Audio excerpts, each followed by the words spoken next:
Un, deux, un, deux. Bonjour. Merci, Christian. Ça fonctionne? Oui, OK. Bon matin à tous. C'est toujours un plaisir de venir vous voir, de venir partager la parole avec vous.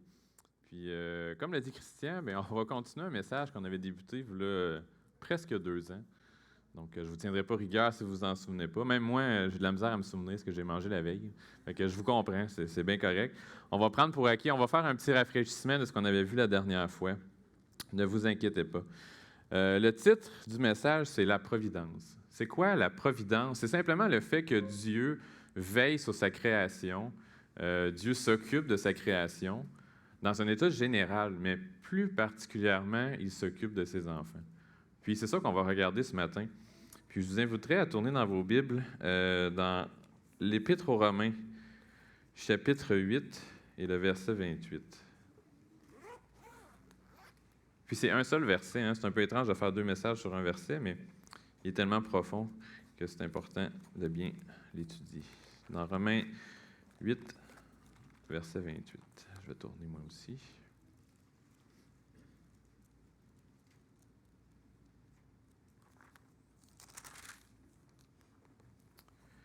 Romains 8, 28. Nous savons, du reste, que toute chose concourt au bien de ceux qui aiment Dieu, de ceux qui sont appelés selon son dessein. Puis on va le relire dans la traduction de la Bible de Jérusalem, qui je trouve est très très proche de l'original en grec, qui dit « Et nous savons qu'avec ceux qui l'aiment, Dieu collabore en tout pour leur bien, avec ceux qu'il a appelés selon son dessein. »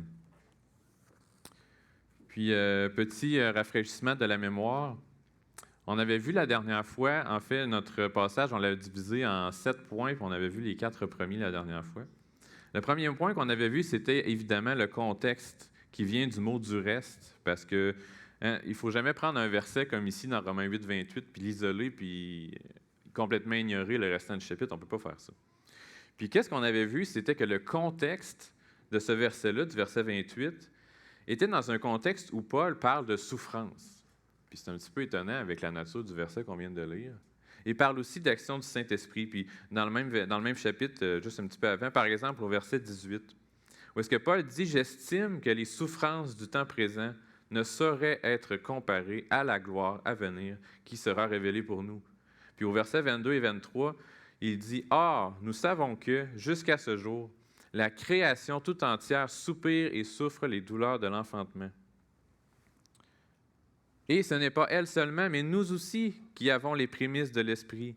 Nous aussi, nous soupirons en nous-mêmes en attendant l'adoption, la rédemption de notre corps. » Puis finalement, le verset 25 parle de persévérance, c'est-à-dire notre patience et notre endurance sous une intense pression. Le verset 25 dit « Mais si nous espérons ce que nous ne voyons pas, nous l'attendons avec persévérance. » L'idée d'endurer. Puis finalement, verset 26 parle de notre faiblesse. De même aussi, l'Esprit nous aide dans notre faiblesse, car nous ne savons pas ce qu'il nous convient de demander dans nos prières. Donc après ça, le verset 28 arrive, mais c'est tout un contexte de souffrance. Paul parle des souffrances. Donc c'est ce qu'on avait vu la dernière fois. Deuxième chose qu'on avait vue, on avait vu le terme « nous savons », qui est au début du verset, qui nous parle de confiance, qui nous parle que ce qu'on lit dans ce texte-là, ce n'est pas quelque chose qui est basé sur nos sentiments, ce n'est pas un matin je le file plus ou je le file moins, non, c'est quelque chose que la Bible affirme clairement, donc qui est une vérité, peu importe si je le file ou pas cette journée-là. Donc, c'est d'avoir confiance que ce que Dieu dit est vrai pour nos vies, malgré nos sentiments qui ne vont pas toujours dans le même sens. Troisièmement, on avait vu l'engagement avec l'expression « ceux qui aiment Dieu ». Ceux qui aiment Dieu, ça veut dire quoi? Évidemment, c'est un synonyme d'enfant de Dieu. C'est une caractéristique de base d'un enfant de Dieu qui est d'aimer son Sauveur. Un amour pour Dieu est la marque d'un enfant de Dieu. Puis, c'était simplement pour faire remarquer que, comme j'ai dit tantôt, bien que la providence de Dieu est manifestée à toute la création, hein, on le voit dans la parole, Dieu envoie la pluie autant aux bons qu'aux méchants, le soleil aussi, bien, il y a une bénédiction particulière qui est là pour ceux qui l'aiment, c'est-à-dire pour ses enfants. Puis, ses enfants, ça implique un engagement parce qu'on aime Dieu, donc on s'engage pour lui. Et finalement, on avait vu l'aspect de la plénitude, où est-ce qu'on dit que toute chose concourt au bien. Donc, toute chose, ça inclut absolument tout, au bien, aussi bien le bien que le mal. Puis on avait vu aussi que c'est Dieu qui contrôle toutes ces choses-là. À 100%, il n'y a rien qui est en dehors de son contrôle. Donc, c'était là qu'on était rendu la dernière fois. Nous avions fait, nous savons du reste que toute chose, on était rendu là dans l'étude de notre texte. Donc, si on continue aujourd'hui avec notre 5e point, qui était la convergence. Qu'est-ce qu'on entend par ce mot un peu compliqué là? Bien, la convergence, c'est quoi? C'est des choses qui ne sont pas ensemble à première vue, mais qui convergent, qui vont tous vers un même objectif et qui se rassemblent ensemble. Et c'est ce que le verbe concourt dans notre texte apporte comme idée. On parle de convergence dans le fait que toutes les choses pointent vers un seul but, et c'est notre bien dans le passage. Puis en grec, c'est un verbe qui est très bien aussi traduit par travailler ensemble. Puis la première observation de ce verbe-là, c'est qu'il est au présent hein, dans notre Bible. Toute chose concourt au bien. Ce n'est pas écrit que toutes choses ont concouru à notre bien. Ce n'est pas quelque chose qui a été fait une fois dans le passé et qui n'arrive plus aujourd'hui, mais au contraire, c'est un verbe qui est présent à tous les jours de notre vie. Dieu travaille dans nos vies, travaille les choses autour de nous, les circonstances, pour que tout arrive à notre bien. Dieu fait travailler toutes choses ensemble à notre bien. Puis c'est pas quelque chose que Dieu fait au mois de janvier, s'arrange pour que notre vie aille bien pendant toute l'année, puis il revient au mois de décembre pour remettre de l'ordre. Non, c'est pas ça. À chaque seconde de notre vie, Dieu est au contrôle. Dieu a toujours les deux mains sur le volant. Il est toujours assis sur son trône. Dieu ne dort jamais. Et Dieu, ce qui est intéressant et impressionnant, il le fait aussi comme si on était la seule personne sur la planète. Dieu prend votre vie à vous, fait concorder toutes les choses, les circonstances autour de vous pour que tout aille à votre bien, mais il fait la même chose pour votre voisin, pour votre frère et votre sœur, puis il fait tout ça en même temps, en parallèle. C'est extraordinaire, il y a juste Dieu qui peut faire ça, faire que tous les plans de tout le monde s'arrangent ensemble en même temps. C'est extraordinaire comment on a un Dieu qui est grand. Dieu n'est pas restreint par les autres, ses plans n'entrent pas en conflit les uns avec les autres. Il contrôle l'univers et chaque petit détail parfaitement. Et deuxièmement, le verbe concourt ici, c'est une forme active.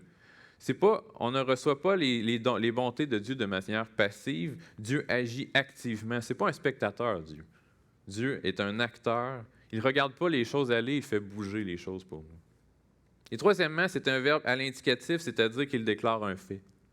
Il n'y a pas de peut-être, de conditionnel. Ça va arriver si j'ai une bonne journée, si je fais des bonnes œuvres. Si, au contraire, je pêche cette journée-ci, Dieu va moins me bénir. Ça ne marche pas comme ça. On est sauvés, on est ses enfants, on aime Dieu. Dieu nous promet cette chose. Donc, c'est cela la convergence. C'est que Dieu prend tout plein de choses, plein de circonstances qui, à première vue, n'ont pas d'incidence ou ne corroborent pas à notre bien, mais Dieu prend tout ça, rassemble ça et pointe ça vers un seul objectif qui est notre bien à nous. Puis cela nous amène au prochain point, hein, la question qu'on peut se poser. OK, Dieu fait tout ça pour nous, fait tout concourir à notre bien. Finalement, c'est quoi notre bien? De quoi Dieu parle ici? C'est ce qu'on parle, le 6e point, qui est la conséquence de ce que Dieu fait. Est-ce que mon bien, c'est d'être riche, c'est d'avoir de l'argent? Est-ce que c'est d'être en santé même? C'est ça qu'on se souhaite au Nouvel An, la santé. Est-ce que c'est d'être en santé, mon bien? Est-ce que c'est d'être admiré par la société, avoir du succès? Est-ce que c'est d'avoir un paquet de likes sur Facebook ou des followers sur Instagram, sur Twitter? Est-ce que c'est ça, le bien? Est-ce que c'est de vivre dans le confort de notre maison?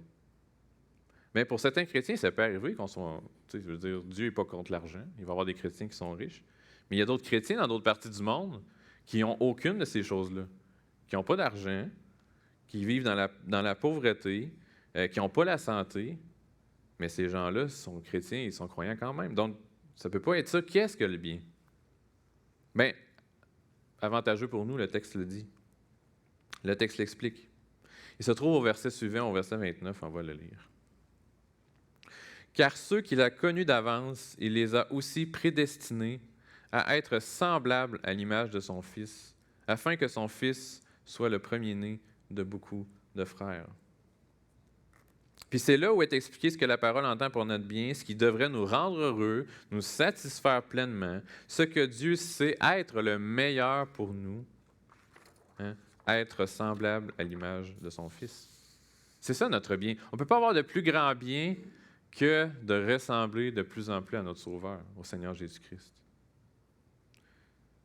Alors, ce que Dieu fait, c'est de prendre tout le désordre autour de nous et le faire travailler ensemble pour que nous ressemblions de plus en plus au Roi des rois, à son Fils unique. Et bien souvent, ce qui nous amène le plus vers le but, c'est pas tant les succès. Hein? C'est pas tant quand les choses vont bien dans notre confort qu'on se rapproche de Dieu, qu'on avance bien, hein? Mais bien souvent, c'est l'adversité. Bien souvent, ce sont les épreuves et non les victoires qui nous transforment le plus. Et voici deux choses que le verset ne dit pas. Parce que quand il est écrit que toute chose concourt au bien de ceux qui aiment Dieu, ça ne dit pas que toutes choses dans le monde sont bonnes. Ça ne dit pas que le mal n'existe pas. Je n'ai pas ce verset-là, mais dans Isaïe 5,20, ça dit « Malheur à ceux qui appellent le mal bien et le bien mal, qui changent les ténèbres en lumière et la lumière en ténèbres, qui changent l'amertume en douceur et la douceur en amertume. » La Bible est contre ceux qui regardent le mal et disent que c'est bien, ils regardent le bien et disent que c'est mal. Le jugement de Dieu est sur ceux qui disent cela. Alors le texte, c'est sûr qu'ici, ne parle pas que finalement, il n'existe plus de mal, puisque Dieu utilise tout pour notre bien. Ce n'est pas ça du tout que ça dit. Le péché existe. Deuxièmement, ça ne dit pas non plus que Dieu est l'auteur du péché, l'auteur du mal. Mais ce que ça veut dire, c'est que Dieu prend toutes choses, le bien et le mal. Évidemment, ce n'est pas Dieu qui crée le mal, mais Dieu peut utiliser le mal, par contre, qui arrive. Les victoires, autant les victoires que les épreuves, mélange tout cela pour que le résultat soit bon. Hein, je ne sais pas s'il y en a qui jouent un peu aux cartes, mais on peut dire que Dieu, on peut lui donner la pire main de cartes là, qui existe. Là. Mettons un 2 puis un 7, s'il y en a qui jouent au poker. Puis Dieu va gagner quand même, parce que Dieu va utiliser même les pires circonstances de nos vies pour que ça arrive à notre main, à notre bien, excusez. On pourrait imaginer cela comme un peu les tapis qui sont tissés dans les pays du Moyen-Orient, qui sont vraiment très jolis, très beaux, puis tissés à la main. Mais quand on regarde ce genre de tisserie-là par en dessous, parfois ça ressemble à rien. Tu sais, les couleurs ne sont pas très belles, les fils sont un peu n'importe comment. Donc on ne voit pas trop c'est quoi la beauté encore quand on regarde en dessous d'un de ces tapis-là. Par contre, quand on regarde le dessus, ben là, c'est là qu'on y voit toute la beauté et tout le plan qui est là. Parce qu'au début, il ne semble pas y avoir de dessin, pas de forme, pas de direction, mais quand on regarde du bon côté, on voit apparaître l'ensemble de couleurs qui vont parfaitement ensemble et qui forment un dessin bien pensé. Puis lorsqu'on vit notre vie chrétienne ici sur Terre, frères et sœurs, c'est un peu comme ce genre de tapis. On fait juste voir le dessous, puis Dieu, il voit le dessus, lui. Nous, de notre côté, parfois, on ne comprend pas tout. On ne comprend pas pourquoi Dieu agit de cette façon, pourquoi il arrive cette chose dans ma vie. Mais Dieu, il a son plan. Lui, il voit tout. Puis pour lui, tout est planifié selon son plan à lui. Puis un autre exemple qu'on pourrait utiliser pour démontrer cela, c'est avec une montre. Quand on ouvre une montre, on regarde dedans, c'est un paquet de petits mécanismes, d'engrenages. Puis à première vue, ça n'a pas l'air si extraordinaire, mais quand tout ça est ensemble, est démarré, on regarde, puis la montre retient le temps, calcule le temps à perfection. Ce qui semble être chaotique au début, finalement, devient parfaitement calculé. C'est comme avec Dieu. Avec Dieu, il n'y a aucun hasard. Le hasard n'existe pas.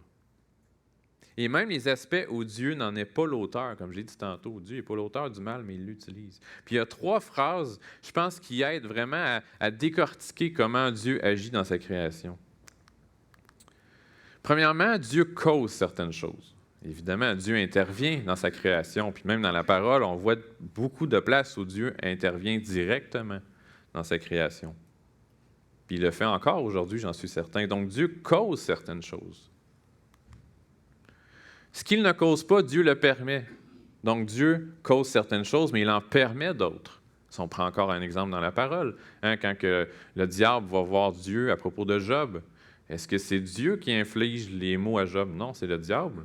Mais on s'entend que c'est Dieu qui le permet. Satan, il demande la permission. Donc, ce n'est pas Dieu qui a causé la souffrance de Job, mais il l'a permise. Donc Dieu cause certaines choses, il en permet d'autres, mais en finalité, il contrôle toutes choses. Donc c'était vraiment 3 bonnes phrases que je trouvais qui résumaient bien l'interaction de Dieu et ses actions. Donc, puis je voulais citer un verset aussi que je crois que je n'ai pas à l'écran non plus, qui est dans Éphésiens 1,11. Ben oui, je l'ai. Dans Éphésiens 1,11, on lit que « En lui, nous sommes aussi devenus héritiers, ayant été prédestinés suivant la résolution de celui qui opère toutes choses d'après le conseil de sa volonté. » Il y a des termes intéressants là-dedans. Hein? Prédestiné, résolution, opère toutes choses, conseil, volonté. On s'entend que c'est Dieu à 100% là-dedans. C'est lui qui est l'auteur du plan au complet.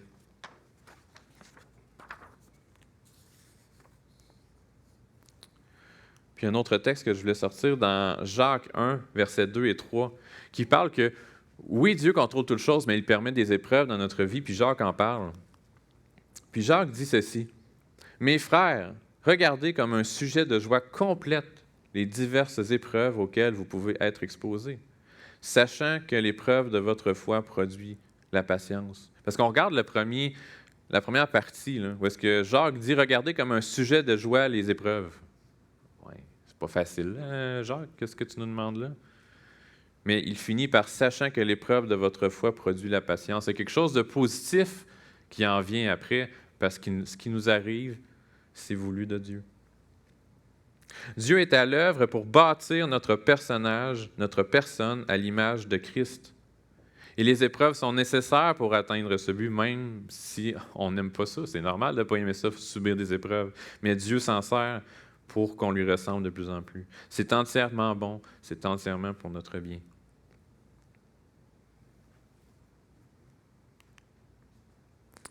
Le dernier point qu'on voulait regarder, c'était les appelés.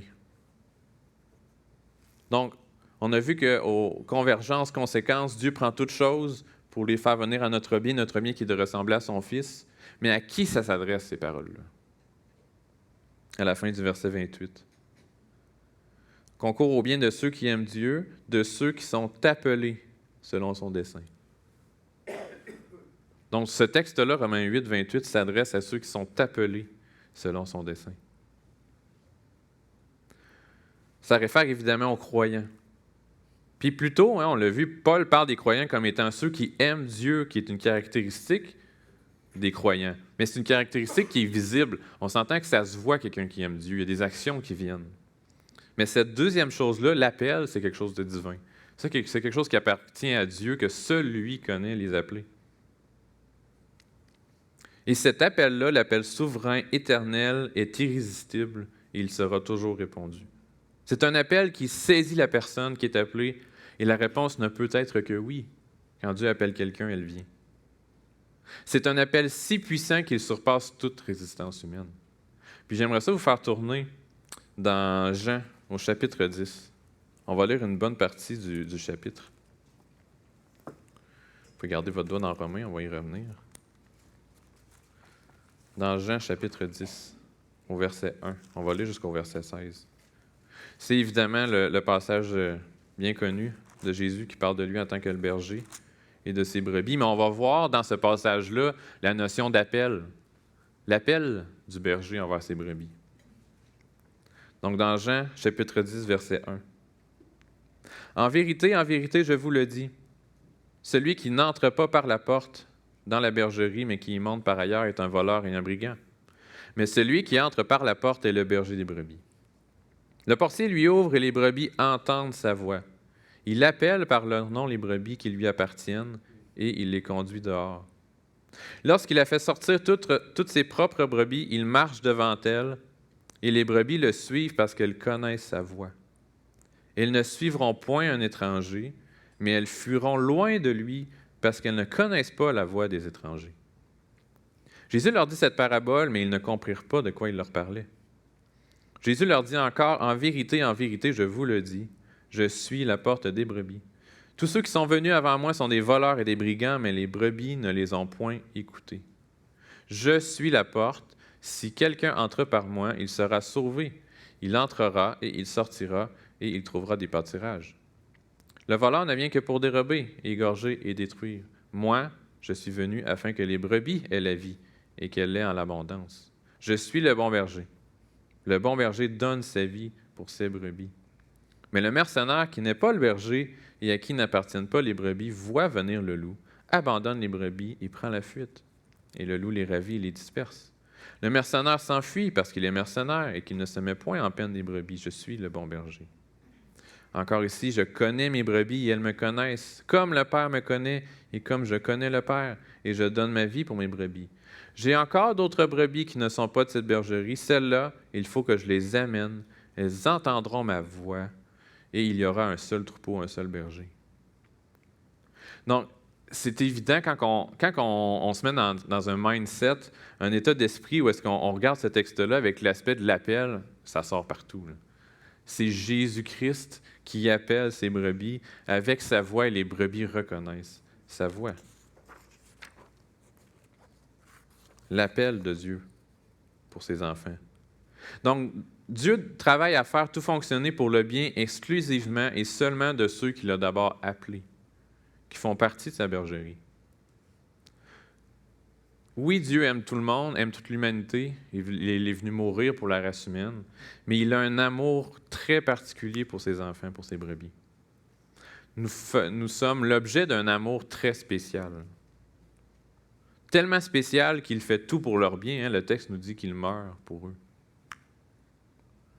Puis aussitôt que Paul introduit l'aspect de l'appel, il ne peut s'empêcher d'entrer directement dans le vif du sujet. Je veux dire, Paul, il a comme ouvert une porte là, en parlant de ça, en parlant de l'appel. Il n'a pas le choix d'y entrer puis de l'expliquer.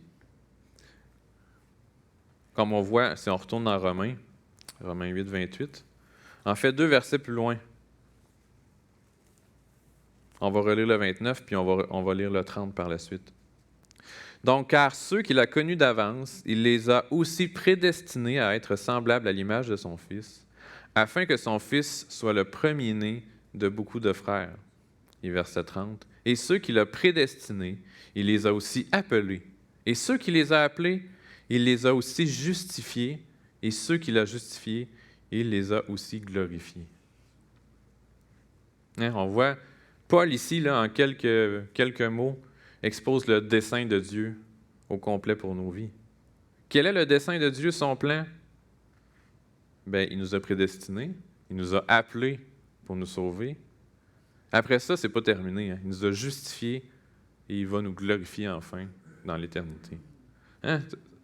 C'est tellement apaisant dans un monde où il n'y a rien de certain que nous, écoute, c'est pas compliqué, là. Dans un verset, on sait tout ce qui arrive.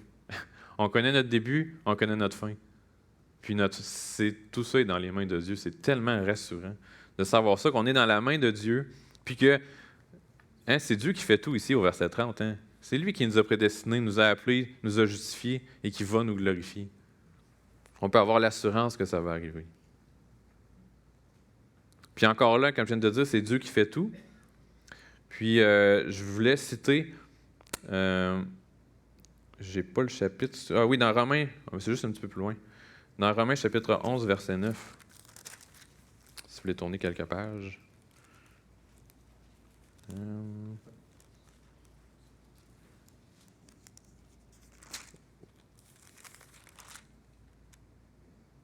Oh, c'est l'inverse. Excusez-moi. Romains 9, verset 11. Romains 9, verset 11, c'est encore moins loin. Donc, c'est Paul qui écrit encore. « Car les enfants n'étaient pas encore nés et ils n'avaient fait ni bien ni mal, afin que le dessein d'élection de Dieu subsiste, sans dépendre des œuvres, et par la seule volonté de celui qui appelle. Et quand il fut dit à Rebecca, l'aîné sera assujetti au plus jeune, selon ce qu'il est écrit, j'ai aimé Jacob et j'ai haï Isaü. » Donc, Paul est clair, surtout dans l'apôtre aux Romains, là, que c'est Dieu qui décide tout. Les enfants n'étaient pas encore nés, que c'était déjà décidé. On voit donc ici que Dieu parle du dessein, Paul parle du dessein de Dieu en rapport avec l'élection. On ne peut dissocier l'appel de la décision de la personne qui fait l'appel. Dieu a fait un choix. Il a fait un choix pour chacun de ceux qu'il a décidé d'appeler. Il a choisi qui allait être ses enfants, puisque c'est lui qui choisit de faire l'appel. Ça élimine contrairement le contraire, c'est-à-dire que l'être humain a un quelconque rôle dans cet appel. C'est toujours très difficile à comprendre, hein? D'un côté que Dieu est souverain, d'un autre côté que l'homme est responsable, mais la parole est claire là-dessus. Donc c'est Dieu qui a décidé qui allait entrer dans sa bergerie. Donc pourquoi on parle des appelés finalement? C'est parce que notre texte nous dit que ce sont ces appelés-là qui peuvent bénéficier de la promesse de Dieu, à savoir que toutes les circonstances de notre vie vont concourir à notre bien, c'est-à-dire ressembler au Seigneur Jésus-Christ. Puis, juste pour nous montrer que c'est quelque chose de vrai, Dieu le fait pour vrai, je voulais sortir des exemples dans la parole où Dieu a pris des personnes dans des situations très difficiles qui, à vue humaine, n'étaient pas bons pour eux, mais qui finalement leur a fait sortir de là victorieux et quelque chose de bon avec eux. Je vous inviterai à tourner dans un autre texte. On ne lit jamais trop de la parole dans un message. Dans 1 Samuel, chapitre 9. 1 Samuel, chapitre 9. Donc, on va lire deux histoires où est-ce qu'on voit que Dieu change quelque chose qui ne va pas bien en bien. 1 Samuel, chapitre 9.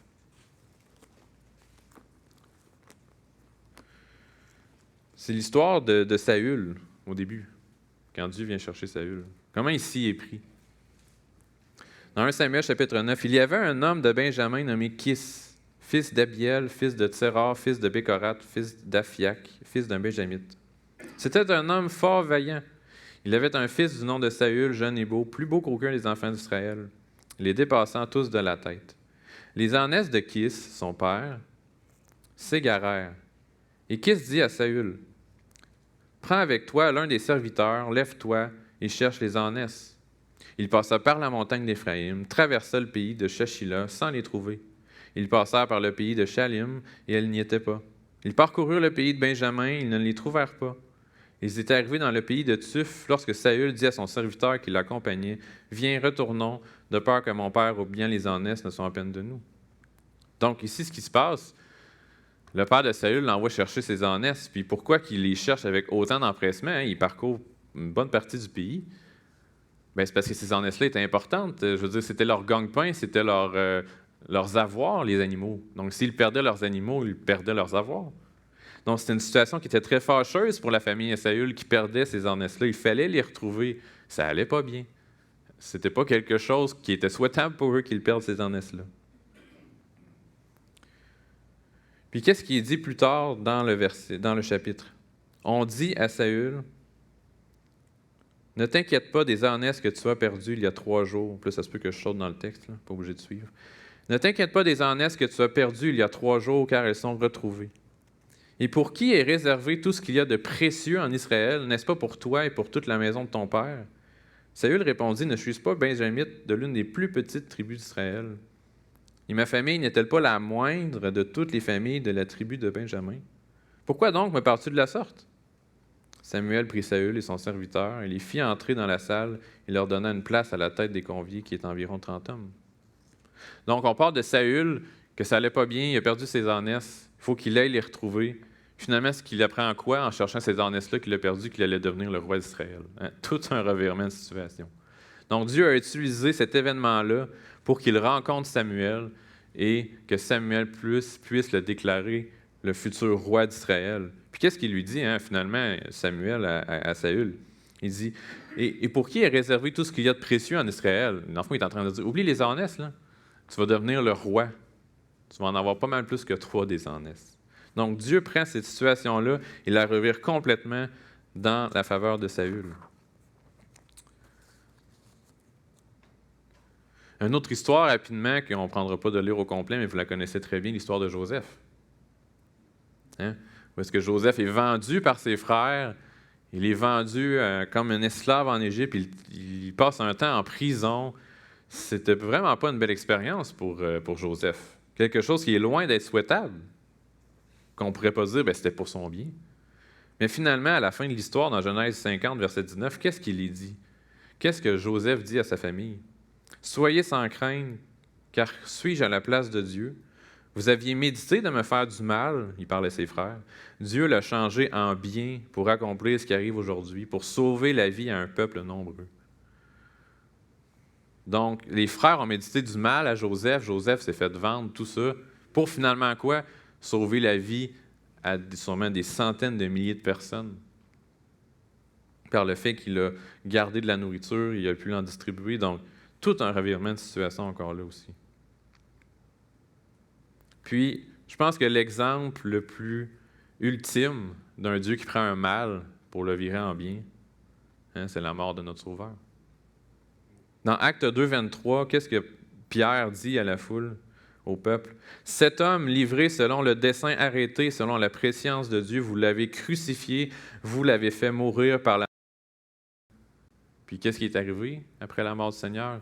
Résurrection, puis des millions de personnes à travers les âges vont pouvoir vivre avec lui dans le ciel pour l'éternité. Hein? Ça, c'est tout un mal, le plus grand mal de l'humanité, le meurtre du Seigneur Jésus, mais en même temps, la plus grande bénédiction, le plus grand cadeau, parce que c'était le seul moyen pour qu'on puisse être sauvé. Donc, Dieu prend des choses qui vont mal, puis les tourner en bien, il n'y a aucun problème avec ça. Mais ce qui est encourageant, c'est qu'il peut le faire avec chacun d'entre nous dans nos vies. Je ne vous connais pas personnellement ici, je ne connais pas les circonstances de votre vie, mais si vous vivez quelque chose de difficile en ce moment, que vous dites « je ne vois pas le bout, je ne comprends pas pourquoi Dieu me fait vivre ça », c'est sûr que ce n'est pas pour mon bien, ne vous inquiétez pas. Peut-être que même vous ne verrez pas la bénédiction bientôt, dans 10 ans, peut-être que ce sera juste après. Mais un jour, c'est sûr que c'est pour votre bien.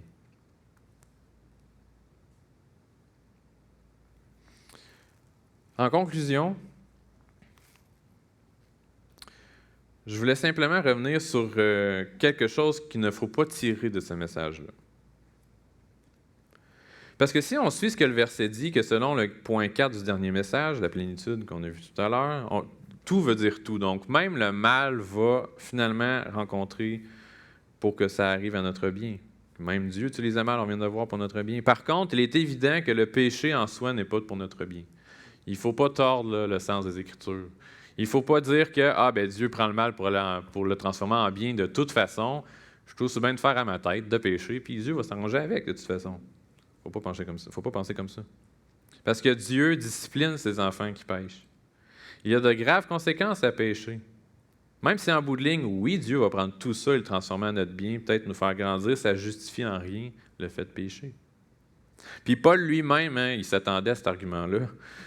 Il réfute ce genre de logique lorsqu'il parle de la grâce qui surabonde, qui est plus grande que le péché. Il répond tout de suite aux gens qui pourraient dire « OK, fait que si je comprends bien, Paul, si je veux qu'il y ait plus de grâce, il faut que je pêche plus. » Le Paul, il dit « Non. C'est pas ça que je veux dire. C'est pas ça qu'il faut en comprendre. » Puis on ne veut pas se rendre là où Dieu veut nous faire parvenir à travers le désert spirituel, à travers le feu. On ne veut pas arriver devant Dieu puis que toutes nos œuvres passent au feu, puis finalement, il y a une expression dans la parole qui parle de ça. À travers le feu. C'est sûr que si c'est ce que ça prend, ça va être ça. Mais ce n'est pas ce que Dieu veut pour nous. Puis, s'il fallait être parfait pour que ce verset s'applique, le verset Romains 8, 28, personne ne pourra en bénéficier. Donc, c'est sûr qu'on pêche encore. Mais le but, c'est de ne pas pratiquer le péché, de ne pas pécher volontairement contre notre Dieu. Pour juste se dire, ça ne change rien finalement. Puis, on peut aussi se demander, pourquoi Dieu a permis un plan, comme on l'a vu tantôt, c'est Dieu qui a tout fait le plan, un monde où le diable existe, où le mal existe, où la souffrance existe. Pourquoi ne pas avoir créé un monde parfait? Il me semble que ça aurait été pas mal plus simple. Comment la chute d'Adam dans le jardin d'Éden a pu être pour notre plus grand bien? On peut se poser la question. Bien, je pense que la réponse se trouve en le fait qu'il y aurait d'innombrables aspects de notre Dieu qu'on n'aurait jamais connus sans la chute. On n'aurait jamais connu sa miséricorde. On n'aurait jamais connu la grâce de Dieu, son amour, sa justice. S'il avait créé un monde avec des robots, où est-ce qu'on était tous obligés de suivre à la lettre, on était programmés pour suivre Dieu, il n'aurait pas pu nous montrer tout cet aspect-là de Dieu, à quel point il nous aimait. Puis on s'entend que la première personne qui perdait au change lors de la chute, c'était Dieu lui-même. Il allait devoir envoyer son Fils. c'est parce que Dieu voulait nous démontrer à quel point il nous aimait. C'était dans le plan de Dieu de pouvoir se révéler à sa créature dans tous ses attributs, et finalement par le Fils. Puis une phrase lors de l'étude, c'est cette phrase-ci. Nous avons beaucoup plus gagné en Christ que nous avons perdu en Adam. Je vais la répéter. Nous avons beaucoup plus gagné en Christ que nous avons perdu en Adam. Ce qu'on a reçu, le cadeau de Dieu, c'est beaucoup plus grand que la chute qui est arrivée dans la Genèse.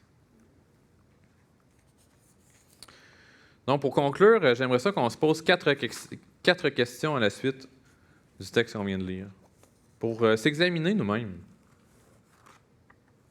Après avoir lu Romains 8, 28, qui, c'est pas long, on peut le relire plusieurs fois. Nous savons du reste que toute chose concourt au bien de ceux qui aiment Dieu, de ceux qui sont appelés selon son dessein. Première question, est-ce que j'aime Dieu? C'est une question assez importante. C'est quelque chose d'assez basique dans la foi d'un chrétien. Puis dans le passage, c'est la caractéristique fondamentale d'un croyant. Si vraiment on a reconnu notre péché, on a reconnu qu'on était perdu, qu'on avait besoin d'un sauveur, et que Jésus est ce sauveur qui a subi ce que je devais subir à ma place, et que nous lui avons donné notre vie, c'est la moindre des choses d'aimer la personne qui s'est sacrifiée pour nous. Si on n'aime pas Dieu, il y a quelque chose qu'on n'a pas compris. Quelque chose qu'on n'a pas compris dans le salut, si on n'aime pas notre Dieu. Comment pourrait-on recevoir le pardon et le cadeau du salut sans aimer la personne qui nous le donne? Si on ne l'aime pas, on ne le connaît pas et Dieu ne nous connaît pas. Et la question n'est pas si on connaît la personne de Dieu. On peut très bien connaître quelqu'un, même de très près. On pourrait connaître la parole en entier, être un théologien hors pair. Puis il en existe des théologiens dans le monde séculier qui ne sont pas chrétiens. On pourrait tout comprendre, mais ne pas aimer Dieu.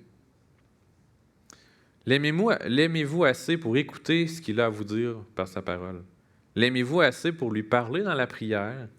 Et ce, pas seulement le dimanche matin, mais à tous les jours dans votre quotidien. Puis, toutes ces choses-là ici, je me l'applique à moi en premier. Donc, est-ce qu'on l'aime assez pour passer du temps avec lui dans la parole, pour parler de lui aux gens autour de nous? Est-ce qu'on l'aime assez pour ça? Deuxième point, est-ce que je fais confiance à Dieu? C'était un de nos points, la confiance en Dieu. Nous savons. Est-ce qu'on a confiance que ce que la parole nous dit est vrai? Puis on vit dans un monde de plus en plus chaotique, sans queue ni tête, un monde perdu avec des souffrances, des épreuves, des tribulations. Parfois dans nos familles, on a des enfants qui ne suivent pas le Seigneur, des promesses qui sont brisées. Peu importe la situation qui peut arriver, est-ce que nous faisons confiance à Dieu? Est-ce que tu fais confiance à Dieu plus que tu ne te fais confiance à toi-même? Comme nous avons vu, nous pouvons lui faire confiance parce qu'il nous aime et c'est tout et il peut tout. On peut lui faire confiance. Mais est-ce qu'on le fait? Troisième point, est-ce que je vois, il y a une faute ici, est-ce que je vois la main invisible de Dieu travailler dans ma vie? Pouvez-vous regarder dans le rétroviseur de votre vie, regarder un petit peu en arrière, puis dans vos dernières années, dans les temps difficiles, parce qu'on en a tous, desquels vous pensiez jamais vous relever, est-ce que vous êtes capable de voir aujourd'hui comment Dieu a travaillé, comment il a utilisé ça pour votre bien? Pouvez-vous voir comment Dieu a pris des situations qui ne semblaient pas être pour votre bien, mais il a tout fait pour ça quand même? Pour vous approcher de lui, vous rendre plus utile pour son royaume. Est-ce que vous êtes capable de voir ça? Puis, finalement, ça l'amène à ce point-là. Est-ce que je loue Dieu pour ça? Quand, après les épreuves, je regarde un peu en arrière et je vois à quel point Dieu était bon avec moi, avec nous, est-ce qu'on le loue? Est-ce que nous louons Dieu pour la manière parfaite avec laquelle il orchestre le bien dans notre vie? Que ce n'est pas nous qui avons réussi à faire, ça ne vient pas de nous, ça vient de lui. Ce qui est arrivé, c'était le temps de Dieu, c'était le plan de Dieu, c'était son dessein. La bonne nouvelle, c'est qu'entre le temps où on a été sauvé et le temps où on va être ramené au ciel, la vie chrétienne, comme j'ai dit tantôt, ne se passe pas par hasard. Dieu a tout planifié de A à Z en nous choisissant d'avance, avant la fondation du monde. Puis il n'a pas tout planifié, le début, la fin, pour nous laisser un peu dans le néant entre les deux. Dieu a planifié de A à Z. Oui, on est toujours responsable de lui obéir, de lire sa parole, de le prier, de poursuivre la sainteté et s'éloigner des tentations. Ça reste notre responsabilité. Nous sommes responsables de contrôler nos corps et d'en faire un serviteur pour Christ. Et il y a de graves et pénibles conséquences à de mauvaises décisions. Quand Dieu nous dit que tout concourt à notre bien, cela veut parfois dire nous faire passer par le feu des épreuves, comme je l'ai dit. Il nous aime comme nous sommes, mais nous aime trop pour nous laisser comme nous sommes. Hein? Il nous aime comme on est quand on vient à lui, mais il nous aime trop pour nous laisser comme ça. Il veut nous faire grandir. Mais il faut simplement se rappeler que tout au long de notre vie, notre Père est au contrôle, que rien de ce qui arrive ne lui échappe. Tout ce qui arrive, peu importe la durée, la dureté des circonstances, tout cela est pour notre bien. Donc, je souhaite que ce matin, ces paroles-là puissent être réconfortantes pour vous aujourd'hui. On va prier. Seigneur notre Dieu, merci pour ce texte qui est extraordinaire, Seigneur, ce verset Romains 8, 28, où tu nous dis, tu nous promets que toute chose, Seigneur, concourt à notre bien. Puis que tout ça, ça vient de toi, Seigneur. On n'a rien à voir là-dedans, on n'a aucun mérite. Mais Seigneur, on te prie de nous aider Seigneur, à le réaliser, puis à vivre en conséquence de cela. Puis Seigneur, merci parce que ces paroles sont rassurantes de savoir que peu importe les épreuves qu'on a dans notre vie, finalement, un jour, ça va être pour notre bien. Et en ton temps à toi, Seigneur. Puis que de toute façon, dans l'éternité, on va terminer avec toi, Seigneur. C'est tellement un bon plan. Puis merci parce que tu as décidé de nous révéler ce plan-là pour qu'on ne soit pas dans... Seigneur, qu'on connaisse ces choses qui nous rassurent. Puis Seigneur, encore merci pour ta parole. On te prie que tu puisses la garder dans nos cœurs tout au long de la semaine. C'est en ton nom qu'on t'en prie. Amen.